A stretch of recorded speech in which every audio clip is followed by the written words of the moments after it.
Hello, people. I welcome you to this short session, an informative session about a bottom-up economic model. It is a simplified session of bottom-up economic model. First of all, I am Justice Boyd. I am not a politician. I therefore does not align with any political side.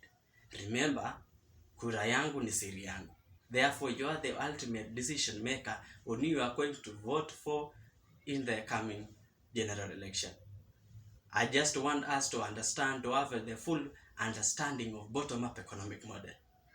What do we mean by this bottom-up economic model? First of all, before we move into understanding bottom-up economic model, what first is an economy?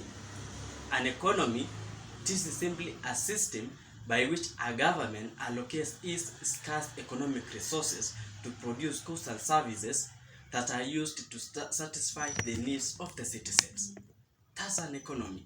Many people does not understand the real meaning of the term economy, which simply means a system by which a government allocates, or a country allocates its scarce economic resources to produce goods and services that are used to satisfy the needs of the citizens. After understanding the term economy, remember we are talking about an economic model, which is bottom-up economic model. We have taken time to understand the term economy. What now is a model? What now is a model?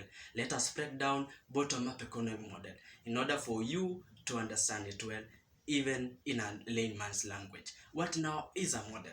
A model is simply a representation of a proposed structure used to follow or to imitate something. Therefore, a bottom-up economic model, this is a proposed structure. This is a proposed structure that will be used and applied in order to make some economic decisions, beginning at the grassroots or at the bottom. Therefore, after understanding a model, what now is an economic model? Remember, we've taken time, we've understood an economy, we have understood a model, and therefore, what now is an economic model? We are connecting the two, an economic model.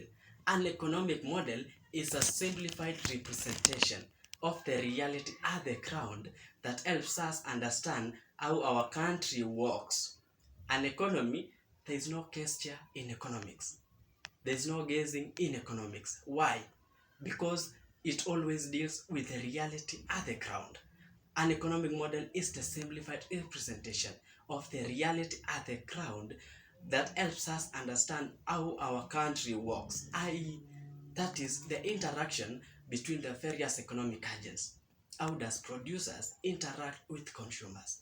How does these both producers and consumers interact even with the government? That is all about an economic model. That brings us to various economic systems. Before we reach the economic systems, let us now connect the whole of bottom-up economic model. After understanding an economy, after understanding a model, after understanding an economic model, what now is bottom-up economic model? Bottom-up economic model means a system focused at the grassroots as the key decision makers in most of economic decisions. This takes us to one of the economic systems that exist. That is the market economy. Therefore, it means bottom-up economic model is much concerned and much focused on the market economy. The market economy, the buyers and sellers are the key decision makers of the most of key economic decisions. Therefore, bottom-up economic model is much associated with the market economy. This is the opposite of the command economy, or which is much associated with the trickle-down economic effect. At the command economy, the key economic decisions are being made by a centralized body or the government, and then it trickles down to the buyers and sellers at the market. I hope you understand those ones. Economic systems. Now, to our main quiz. What is economic model? This simplified form of economic model. Travel with me as we still understand bottom-up economic model. Let me now connect to political economics, politics and economics in order for you to understand well about bottom-up economic model. You cannot separate politics and economics. because politicians also play a major role in an economy of a country. Therefore, even as we understand economic model, we also must see what are the catalysts or reforms that always lead to this bottom-up economic model.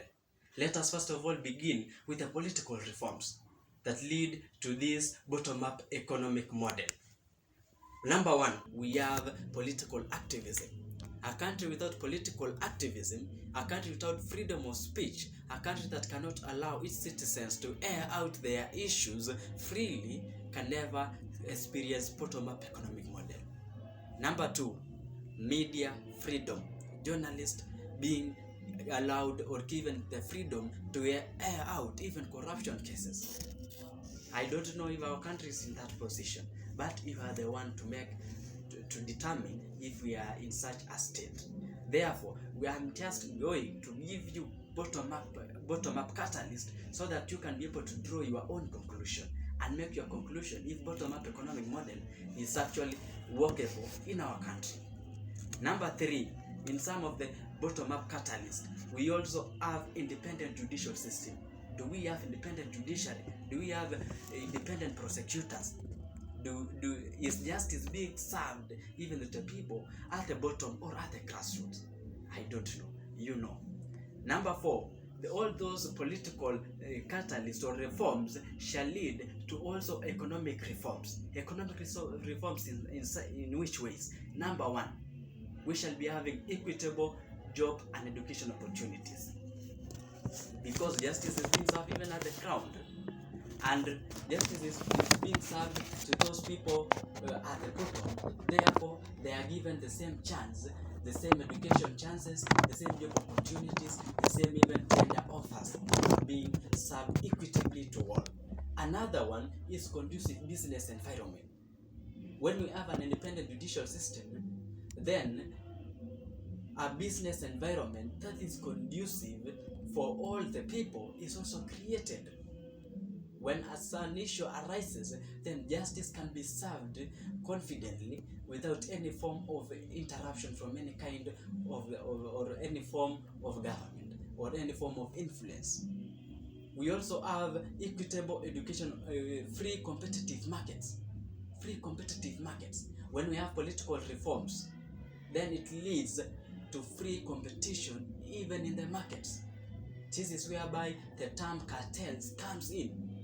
A cartel, under bottom-up economic model, cartels are to be done away with completely in order to give equal opportunities even to people at the bottom. And I think that is why we usually live to even listen and hear from our politicians talking about cartels elimination in our country. Therefore, my brother and my sister, bottom-up economic model does not come just the way as easy as we think, but it also has its political and economic reforms in it. I don't know now, is Kenya at that place and position that we are confident enough to say that we are able to adapt bottom-up economic model? The decision is yours.